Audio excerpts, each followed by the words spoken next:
Hey guys, it's Randall from the Penn South Woodshop Club. Today we are going to discuss how to safely use our new 8-inch Laguna jointer. A jointer is basically an upside down hand plane for all intents and purposes. It is different from a planer in that you're only creating an accurate reference face on two parts of the board. One face on the bottom and one face on another edge. So this will allow you to safely use those properly milled straight and square edges on any machine in the shop. So, which means mainly the table saw, because that's the most sensitive of all of our cutting machines, and the bandsaw or a planer or anything else. Once you're done with both of these faces, if you want to shrink this down in the planer to whatever thickness you need, you can do that once you've got this edge done. In general, this is an 8-inch unit. The bed moves up and down this way on this side. All these beds are totally flat and square. Also, when you're using them, don't lean on anything if you can avoid it, because the beds go out of adjustment, and we can readjust it if we have to. But in general, this bed goes up and down. You can pull this lock here, loosen the handle, and adjust as necessary. We'll have to continually recalibrate this, but for right now, we're only going to try to take off somewhere between a 32nd and a 32nd and a 16th of an inch for this board, probably. And it also helps when you use any other machine in the shop to use what was once a very wonky, twisty board. Once you get two faces trued, you can run it through the table saw with no worries. So, Randall, what do I do when I have a piece of plywood, when I have layers going in different directions? What? Did you say plywood? That's a big no-no. Plywood, our friend, you can always tell that it's plywood because there are multiple layers glued together in adjacent fashions. You can't put this through a planer, and you definitely cannot put this through a jointer because A, you don't need to, and B, you'll trash the machine pretty quick. There's all kinds of glue, and you've got grain running many directions, and it's hard on the cutter head. And this thing is what you need with solid wood. So again, please only use solid wood. You can even use construction grade lumber as long as it doesn't have any fasteners in it. And ideally not too many knots, because they're gonna kind of explode when they go across the cutter head. So just keep that in mind. But you know, there's nothing wrong with knotty lumber. Just know that you're a little limited. And again, if you're not sure, do a lower cutting depth and multiple passes, because it's less likely that it's gonna the cutter head is gonna chip out anything. If it does, it's gonna do it very slowly, and you'll be able to kind of see it happen in real time. I guess, let's see. I want to talk about board defects. So oftentimes, if you're going to buy rough lumber from a lumber yard, it's going to come like this. You're going to have rough milled wood that's straight off the saw from when the log was wet. So basically, you'll get a little bit more for your money because you can get boards in whatever thickness you want for the most part. So what that means is when the lumber gets dried, it's going to shrink, it's going to warp, it's going to twist. That's just part of the nature of wood and drying it. So this board, for the most part, is bowed along its length this way. So that's one of the main defects, and it's pretty easy to fix on a jointer. Oftentimes, board will cup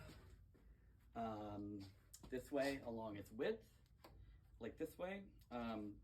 This board is actually cupped this way, but because this piece is bowed mainly along its length. That trumps the cup, so we have to run the piece this way if the board is bowed this way. And also, you'll even notice this board is. It's okay, folks. It's okay. This board is crooked along its length too, so we'll take care of that in a minute after we do one face. Let's see. So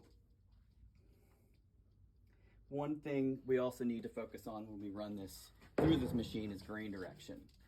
So because this board will chip out if you run it through the machine incorrectly. We do have a helical head on this machine, so that will make up for some inconsistencies, but basically try to imagine, if you're not familiar with how to approach grain direction, how to not pet a cat backwards, if you can imagine that. So at this point, I've marked the grain on this board is mainly going this way. So you generally want to run the machine so the fibers, if they all run out, which this board is a little bit, so the fibers are running this way, kind of down the back. If we ran the machine the opposite, if we ran the board through the machine the opposite way, we would get tear out if the fibers are facing this direction. So just, again, imagine petting a cat backwards and what that does to the fibers. So at this point, we are going to do our first pass. Again, wear safety gear, eye protection, and most of all, thing we hate to wear, ear protection. So everything's hooked up. Always use the dust collection.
So what's happened so far? So, what's happened so far is our board is pretty out of whack, so we had to run it 4 times. Probably one too many passes, but basically we're pretty sure this is, for the most part, pretty flat. It feels good. So, what you can do, if you only want to run it through a couple times, is just change your depth adjustment. Try not to go over a 1/16 of an inch if you can. It puts a load on the machine. We can discuss more about what these bigger gradations are for later, but at this point, we have one good face. So also what I meant to explain was when you're using the machine, once you pass the board through, to keep the reference consistent on the board, because this bed is higher than this bed, we're only going to press here and keep pushing here, because if we press down here, we're going to repeat the bow. It's just going to keep cheese gratering out more wood that you don't want to remove, and it's going to, you're just going to have to run it through again. So the difference between these two surfaces is the difference that you're taking off and what you adjusted for. Yeah, correct. So this bed is always higher than this one. And if there are problems, we can adjust it throughout time. So, so also push pads. Always, always, always use a push pad. There's always a chance you might slip with your hands, especially on a board that's only an inch thick. Why? What's cutting here? What's actually doing the work? So what's actually happening is this cylinder has a bunch of blades on it, and this is the thing that's actually doing the cutting. So this is obviously the most dangerous part of the machine, but it's covered up most of the time with this guard, affectionately called a pork chop style guard, for those who wanted to know. Delicious. So if this thing ever is stuck open, always push it shut after you're done using it. And let somebody know if this is stuck open and doesn't want to go back, because you definitely don't want this exposed any more than possible. So at this point, we are ready to do an edge, and we can only do an edge after we have done one face most of the time. And at this point, you want to use this fence, because this is set up to 90 degrees. So if this is set up to 90 degrees, this is going to ensure your final edge is perfectly adjacent to the face you just did. So at this point, this board isn't totally perfect, but it's close enough for what we need right now. Sorry guys, got to do the renovation still. So, all right, let me show you how to do the edge. I'm going to take off a little bit more just because I don't want to run it through a ton, and we are good to go.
Okay, sorry,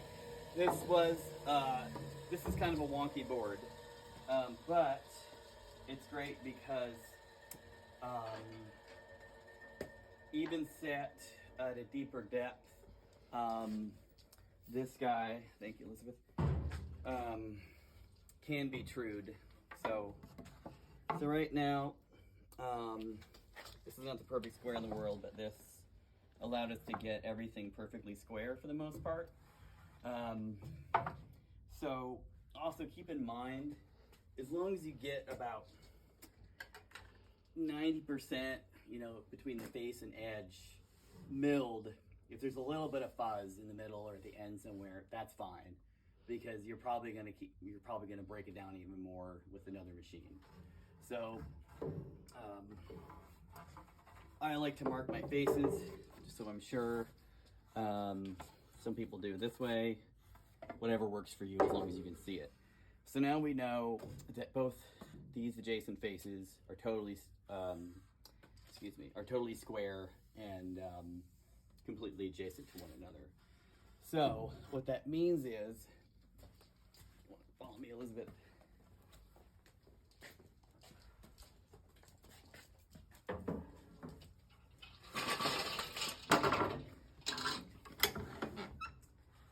If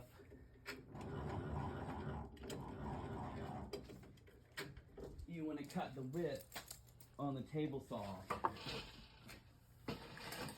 you can do that safely now, because the edge is going to right up against the fence, and the face is going to sit on the table saw bed, are nice and flat. So what that means is, this face you're probably going to get rid of, this edge, and this top you might decide that you want to plane later, or you even cannot mill it if it's not going to show in the workpiece. So it's all up to you. But most of the time people plane it down to a common width of whatever they might end up needing. So everyone works in their own way. So if I understand correctly, the jointer makes one side and one edge flat, and then I use the planer to make the other face parallel to the one I made flat. That is correct, Elizabeth. Thank you very much.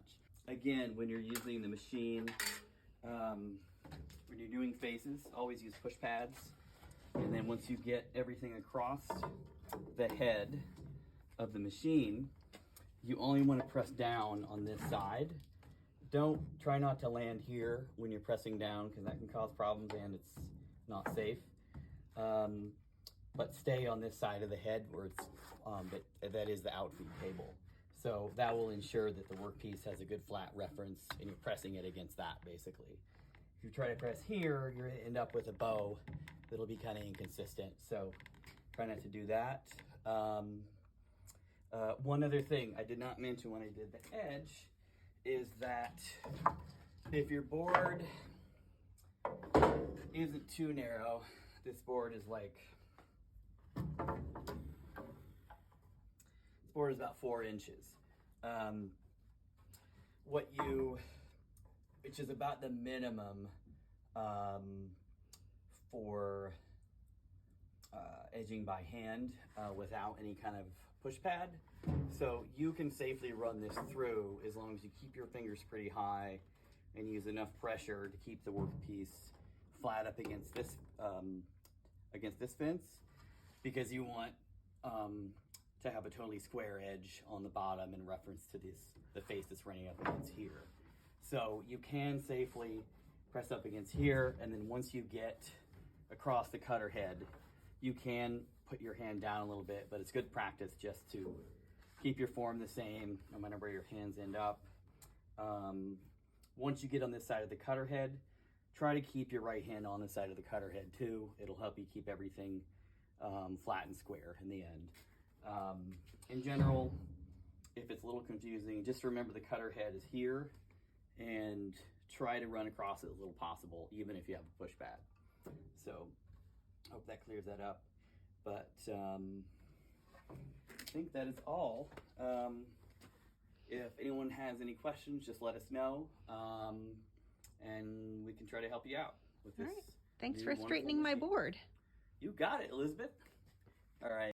Action. Hey guys. Also wanted to talk about grain direction a little bit more. So on this piece, we can see the grain is running a couple different directions. So I'm just following the fibers of the grain on this piece. Hopefully you can see with my dulling pencil. And especially around like kind of grade B boards that have a few knots in them or more than a few, you're going to see different directions. So we've got the grain going fairly straight, and then it runs out kind of going up gradually, and then it heads back down.